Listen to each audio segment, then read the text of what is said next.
Hello दोस्तों, मेरा YouTube channel Pintu education club में आपका स्वागत है। आज मैं विद्युत पदार्थ एवं केबल एक टॉपिक है जो इलेक्ट्रिशियन थ्योरी में उसके बारे में बताने जा रहा हूँ। हम लोग को जिस तरह से मूलभूत आवश्यकताओं रोटी, कपड़ा, मकान, हवा इत्यादि का ज़रूरत है नित्य दिन, उसी तरह विद्युत का भी हम लोग का ज़रूरी है। तो इसके लिए हम इसका पदार्थ और केबल उपयोग में लाने के लिए किस तरह का प्रयोग करते हैं। जैसे विद्युत पदार्थ, तो विद्युत पदार्थ हमारा दोस्तों कई प्रकार के होते हैं, लेकिन हम चालक और अचालक के आधार पर बांटते हैं। सबसे पहले हम चालक पदार्थ क्या होता है वह और अचालक क्या होता है, दोनों में अंतर तो सब थोड़ा बहुत सबको पता होगा। जैसे चालक में होता क्या है दोस्तों कि सिंपल में सबसे बड़े चालक वही पदार्थ को कह सकते हैं जिसमें से इलेक्ट्रॉन प्रवाहित किया जा सके, जैसे जिसमें से विद्युत धारा प्रवाहित किया जा सके, जिसमें से विद्युत धारा प्रवाहित किया जा सके। इसका विपरीत होगा कि किया ना जा सके, यानी इसमें से विद्युत प्रवाहित किया जा ना सके, तो उस वैसे पदार्थ को हम क्या कहेंगे, अचालक। जिसमें से विद्युत धारा प्रवाहित किया जा सकता है उसे हम क्या कहेंगे, चालक।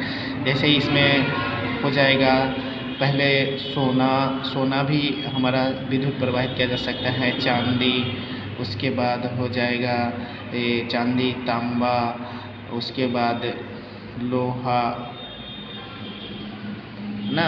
लोहा पित्तल भी हो सकता है, इत्यादि सब हो सकता है। इसमें जैसे प्लास्टिक हो गया, रबर है ना, उसके बाद लकड़ी, सूखी लकड़ी इत्यादि।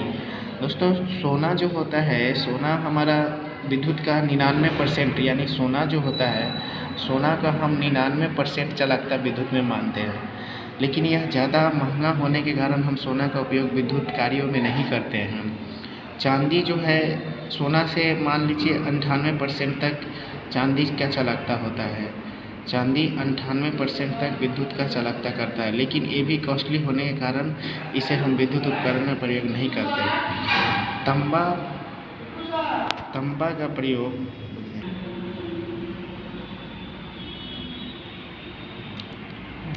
तांबा जो है इसका विद्युत का, ये भी चांदी के बाद ये सबसे ज़्यादा चालकता होता है, जो विद्युत में 90% चालकता इसको माना जाता है।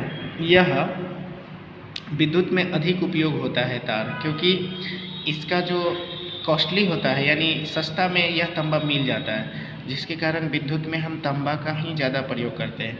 इससे भी यह दो प्रकार से तांबा प्रयोग होता है ये विद्युत में, एक होता है नर्म और एक होता है हार्ड। तो नर्म वाला तांबा जो होता है जिससे हम तारों में प्रयोग करते हैं, हार्ड वाला जो स्विच में उपकरण में हम तांबा का प्रयोग करते हैं।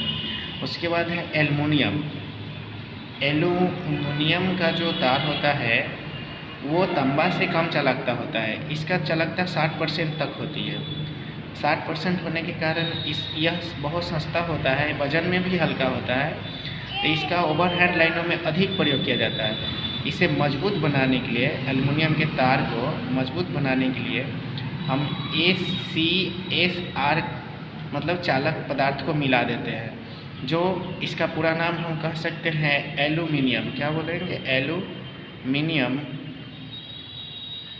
Aluminium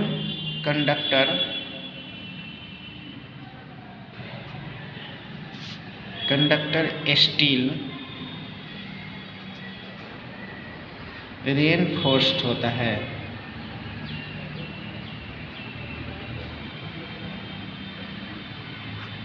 aluminium conductor steel reinforce होता है। यह एल्युमिनियम में मिला देने के बाद इसका जो स्ट्रेंथ होता है मोटा हो जाता है, मतलब मजबूत हो जाता है, जिसके कारण ओवरहेड में हम ज़्यादा दिन तक प्रयोग करते हैं।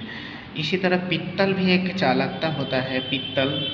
पित्तल जो होता है, पित्तल का विद्युत में किस तरह से उपयोग करते हैं, पित्तल का चालकता जो होता है यह 48% तक होता है चांदी की तुलना में।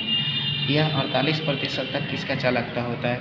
अब यह क्या है कि यह प्रयोग कहाँ करते हैं, ये इसका प्रयोग विद्युत में हम जैसे विद्युत के टर्मिनल हो गया, स्विच होल्डर हो गया, स्क्रू नट हो गया, ये आदि में हम इस पित्तल का प्रयोग करते हैं। दोस्तों, चालकता का बहुत सारा पदार्थ है, लेकिन हम इतना ही आज इस पर चर्चा करते हैं। नेक्स्ट वीडियो में फिर आगे चालकता का पदार्थ में चर्चा करेंगे, उसके बाद अचालक पदार्थ में चर्चा करेंगे।